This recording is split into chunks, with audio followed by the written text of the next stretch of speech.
त्याने असं वक्तव्य नसतं केलं तर ते अधिक बरं झालं असतं। आणि आपण जसं म्हटलात की त्यांनी माननीय मुख्यमंत्री महोदय एकनाथजी शिंदे साहेबांवरती जे आरोप केलेले आहेत ते धादांत चुकीचे आहेत। मी ठाणे जिल्ह्याचा पालकमंत्री आहे। ठाणे जिल्ह्यात जर आमदार गणपत गायकवाडांच्या काही तक्रारी होत्या तर पालकमंत्री म्हणून ते अनेक वेळा मला भेटलेले आहेत। दर महिन्यातनं एकदा मी ठाण्याला जातो आणि विशेषतः बैठका संपल्यानंतर लोकप्रतिनिधींसाठी माझा वेळ त्यांना भेटण्यासाठी मी राखीव जिल्हाधिकारी कार्यालयामध्ये ठेवलेला असतो। अनेक वेळा आमदार गणपत गायकवाड मला भेटले, पण पोलिसांकडनं त्रास होतोय का इतर कुठल्या यंत्रणेकडनं त्रास होतोय, एकदाही त्यांनी अशी तक्रार कधीही पालकमंत्री म्हणून माझ्याकडे केली नाही। आणि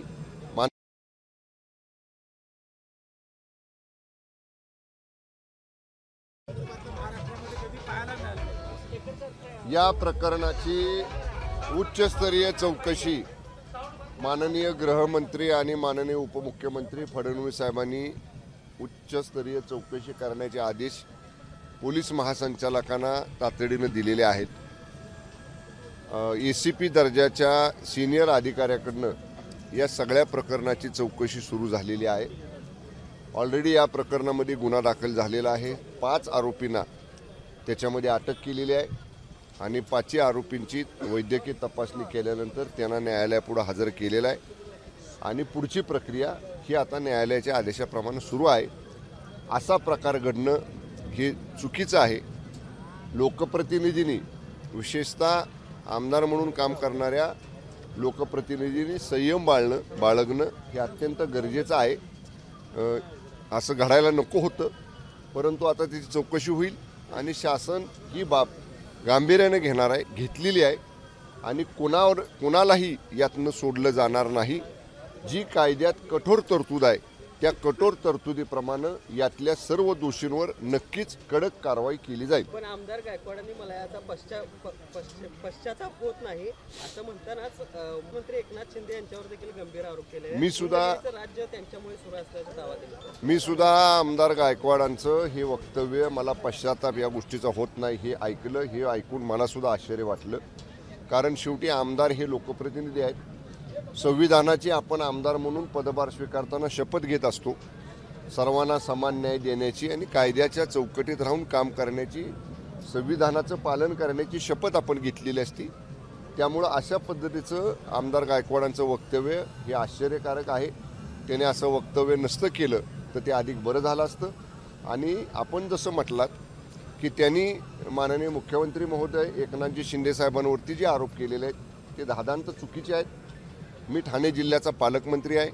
ठाणे जिल्ह्यात जर आमदार गणपत गायकवाडांच्या काही तक्रारी होत्या तर पालकमंत्री म्हणून ते अनेक वेळा मला भेटलेले आहेत। दर महिन्यातनं एकदा मी ठाण्याला जातो आणि विशेषतः बैठका संपल्यानंतर लोकप्रतिनिधींसाठी माझा वेळ त्यांना भेटण्यासाठी मी राखीव जिल्हाधिकारी कार्यालयामध्ये ठेवलेला असतो।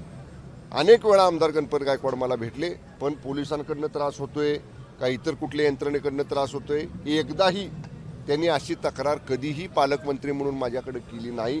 आणि माननीय मुख्यमंत्री एकनाथजी शिंदे साहेबांच्यावर त्यांनी जे आक्षेप घेतलेले आहेत, आरोप लावलेले आहेत ते धादांत चुकीचे आहेत, खोटे आहेत। त्यामुळं असे आरोप त्यांनी त्यांच्याकडे जर काही पुरावे असतील तर त्याच्यासह केले असते तर अधिक बरं झालं असतं।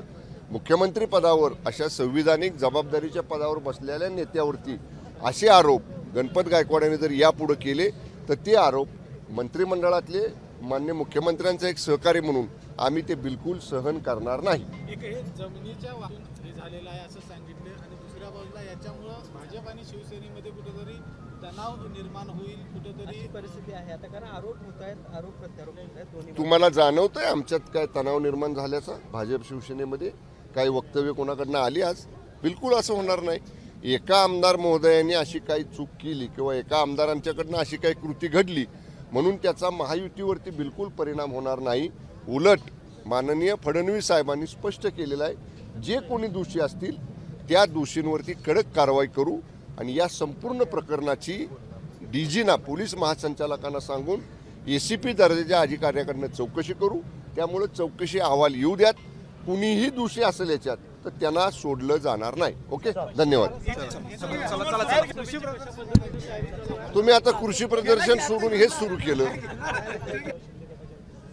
आम्ही चाचपणी करत नाही, आम्ही थेट निकाल आपल्या बाजूनं लागल याची तयारी करत असतो. आणि ती आत्ता नाही वर्षभरापासून आम्ही तयारीला लागलेलो आहे.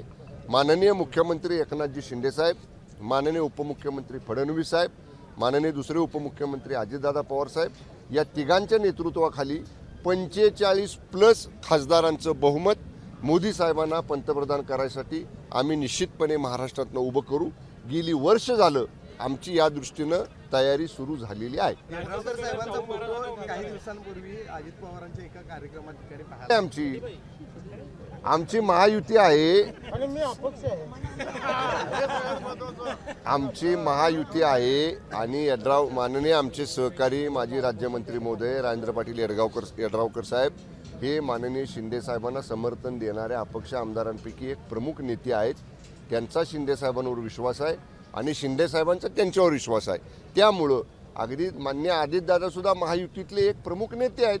त्यामुळे आम्ही एकमेकांच्या कार्यक्रमाला जात असतो. त्याचा वेगळा अर्थ तुम्ही काढू नका. धन्यवाद. साहेब करण्याची चर्चा सुरू आहे. संजय राऊतांनी एक ट्विट केले की कोल्हापूरच्या शाहू महाराजांना उमेदवारी द्या आणि सगळे पाठिंबा देतो. मला यातली कल्पना नाही. मी 3 दिवस मतदारसंघामध्ये होतो. आज पाटील साहेबांच्या कार्यक्रमासाठी आलोय. उद्या रात्री मी मुंबईला जाणार आहे.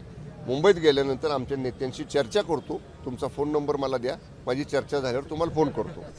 चला, प्रदर्शनाचे एबीपी माझा, उघडा डोळे बघा नीट.